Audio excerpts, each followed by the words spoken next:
يا نور، لو كنت تعرفي النار اللي كانت قايدة في قلبي السنين دي كلها، ما كنتيش هتبصيلي النظرة دي دلوقتي. أنا يوسف، الشاب اللي ساكن في الدور التالت، العمارة اللي قصادكم بالظبط. يمكن أنا بالنسبة لك مجرد جار، أو طيف بتلمحيه وانت بتقفلي شباكك بالليل، بس انت بالنسبة لي كنت الحياة كلها. أنا مهندس برمجيات، عبقري في الكود، وبطل جمهورية في الملاكمة.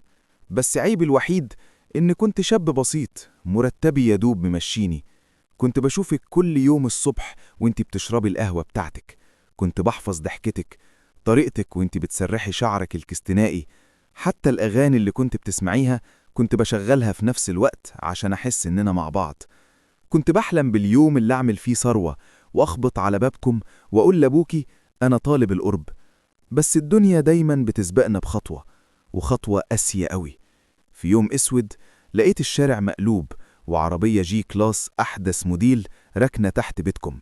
نزل منها طارق، راجل أعمال ببدلة تمنها يجوز عيلة بحالها، لابس ساعة رولكس بتلمع في الشمس، ووشه مرسوم عليه غرور الدنيا كله. عرفت إنه متقدم لك، وفي نفس اليوم سمعت زغاريد مامتك شقت سكون الليل. الزغاريد دي كانت زي الرصاص اللي بيخترق قلبي واحدة ورا التانية. أنا مت في اليوم ده يا نور. إزاي الفلوس تقدر تسرق حلم عمري بالسهولة دي؟ فضلت محبوس في أوضتي، بشوفك وانت بتجهزي لفرحك، بشتري عذابي كل يوم وأنا بشوفه بيجي ياخدك، ونظراته كلها تملك مش حب. وفي ليلة زفافك الشارع كله كان متزين، النور كان بيعمل عيون، وصوت الأغاني كان بيخنقني. شفتك بالفستان الأبيض، كنت أميرة بس مش ليا. ركبتي عربيته ومسكتي إيده، والشارع فضي عليا. ليلتها أنا بكيت زي الأطفال، بكيت على حظي وعلى عجزي. القدر كان بيضحك عليا ضحكة خبيثة. تخيلي، تاني يوم الصبح بالظبط جالي إيميل من شركة أمن سيبراني عالمية في دبي. شافوا شغل ليا على الإنترنت وعرضوا عليا عقد خيالي. بقيت مليونير في نفس الليلة اللي خسرتك فيها. ضحكت بهستيريا، فلوس الدنيا جات لي بعد ما أغلى حاجة راحت. قلت لنفسي خلاص الحكاية خلصت. بس أنا ما كنتش أعرف إن دي مجرد البداية. شهر العسل خلص رجعتي، بس دي ما كانتش نور اللي أعرفها. وشك كان مطفي، تحت عينيكي هالات سودة، وروحك مكسورة. طارق نزل معاكي من العربية ومسك دراعك بعنف قدام البواب، وصرخ فيكي انت هنا مجرد حتة ديكور بفلوسي، تسمعي الكلام وانت ساكتة. قلبي وقف. الكلب ده بيمد ايده عليكي. طلعت شقتكم وانت بتنهاري، وسمعتك بتترجي أبوكي، يا بابا ده وحش، بيضربني وبيذلني، أنا عايزة أتطلق.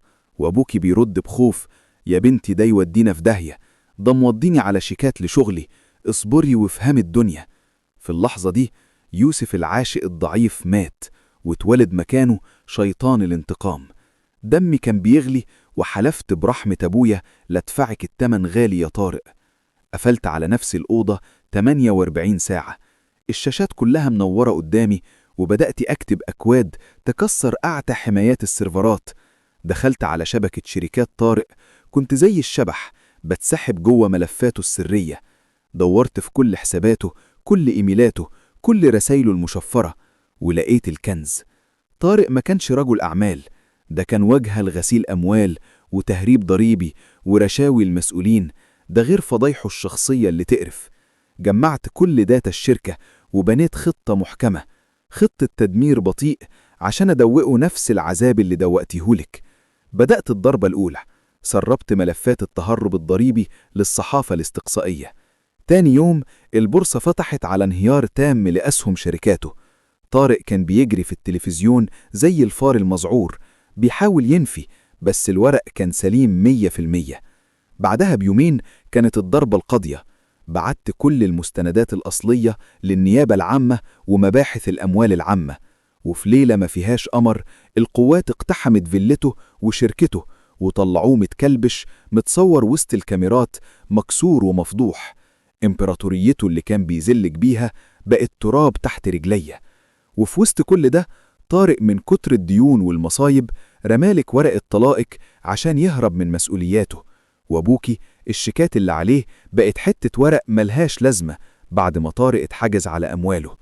نور بقت حرة، حرة وتستاهل تعيش من جديد، وتستاهل حد يحميها بجد. نزلت من شقتي ولبست أحسن بدلة عندي، ووقفت قدام بابكم، ضربت الجرس وانت اللي فتحتي. عينيكي كانت مليانة حيرة وانت بتبصي للشاب اللي اتغيرت ملامحه وبقى واقف بثقة الدنيا كلها. مديت ايدي ليكي بفلاشة صغيرة محفور عليها رسالة حب. قلتلك بصوت مليان حنية الدنيا: أنا يوسف، جارك اللي شاف دمعتك وقرر يهد الدنيا دي كلها عشان يمسحها. الفلاشة دي فيها كل خطوة عملتها عشان أرجعلك كرامتك، بس الأهم إن فيها قصة شاب عاش عمره كله يتنفس هواكي. طارق كان درس قاسي، بس أنا هنا عشان أكون الأمان اللي عمره ما هيخذلك. بصتيلي والدموع نزلت من عينيكي، بس المرة دي ما كانتش دموع قهر، كانت دموع الأمل، دموع بداية جديدة لقصة حب اتكتبت بشفرة الانتقام.